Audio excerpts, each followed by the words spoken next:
Before we dive in, I want to share how I've been using ChatGPT lately.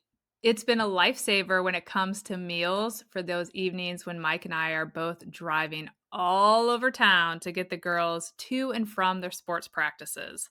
I've asked it to help me come up with very specific meals, gluten-free dinners that include a protein, a vegetable, and a starch.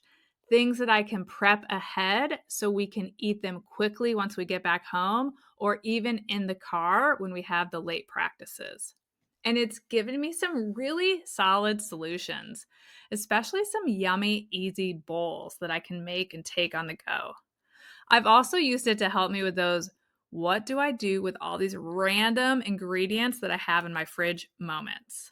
Not too long ago, the only protein I had thawed was a package of ground chorizo.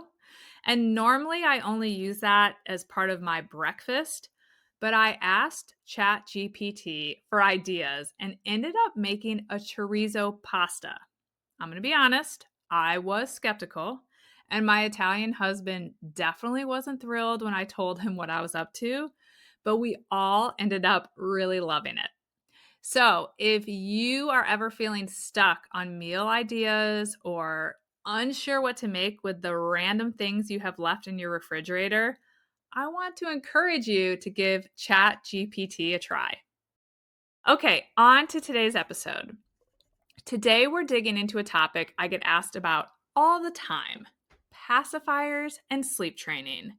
In fact, I just got off a consultation where we covered this very topic. So, should you ditch them or keep them during sleep training?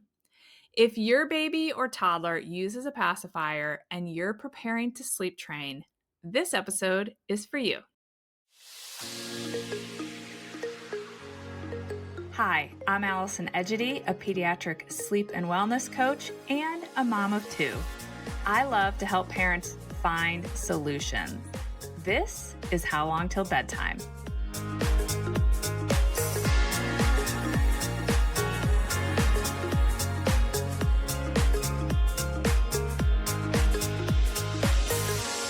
Hey everyone, it's Allison. Welcome back to How Long Till Bedtime. So many parents have a love-hate relationship with their child's pacifier. And I get it because both of my girls loved theirs. And pacifiers can definitely impact the sleep training process. So let's talk about the best way to approach them. Pacifiers can be both helpful and tricky when it comes to sleep. On one hand, they're soothing, safe, and comforting. On the other, they can lead to what I call the pacifier pop game, where parents are constantly running back in to replace it every time their baby or toddler wakes. When you're sleep training, that pacifier pop game can really get in the way, which leads to one of the most common questions I hear. Do we have to ditch the pacifier completely in order to successfully sleep train? Here's my take. You absolutely can ditch the pacifier completely if you want to, but it's not required. What I do recommend ending is the pacifier pop game. That means you can still offer the pacifier when you put your baby down at bedtime, after a middle of the night feeding, or at the start of a nap. But once you begin your chosen sleep training method, you don't run back in to replace it every time your baby cries or stirs. Babies are incredibly smart. If you keep popping the pacifier back in, they may learn to fall asleep, no longer needing to be rocked or fed to sleep, but they'll also learn to expect you to be the pacifier replacer all night. That is what they will now be conditioned to. And that still leaves parents needing to get up multiple times overnight. So it doesn't usually get us to the place that we are trying to get to. Here's the good news. By about 5 to 7 months, most babies can learn to find their own pacifier if there are a few in the crib and put it back in their mouths themselves. You can help them by tossing 3 or 5 pacifiers in the crib at bedtime, so there's always one within reach. Or as I was just telling this family I was on before I hopped on to record this, if you have a toddler, say an 18-month-old, you can put a small plastic bowl in the back corner of their crib with the extra pacifiers in it. This is even something that you can practice with infants during tummy time. This whole find your pacifier and put it back in your mouth on your own. So when your little one's in tummy time, set 3 to 5 pacifiers out in front of your baby so that they can practice seeing it, reaching for it, holding on to it, turning it the right way to pop it in their mouth. Parents are often amazed at how quickly babies pick up this skill once they are given a little bit of time and space to figure it out.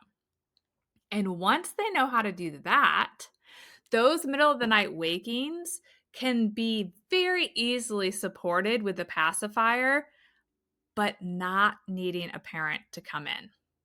So to recap, ditching the pacifier during sleep training is optional, but not required. The key is ending the pacifier pop game while you're doing the sleep training. You can offer the pacifier at the start of sleep, but let your child learn to self-soothe and eventually find the pacifier on their own.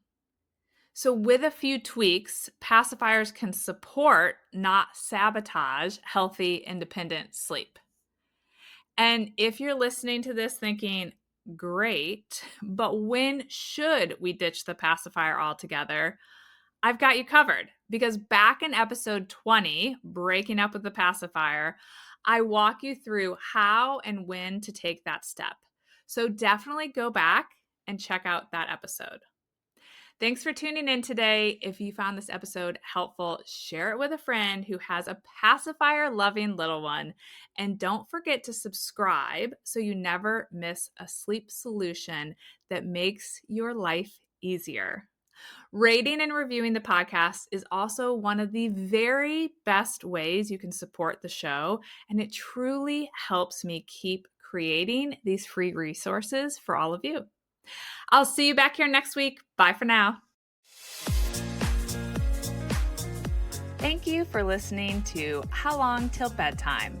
To learn how we can work together to improve your child's sleep, please visit sleepandwellnesscoach.com.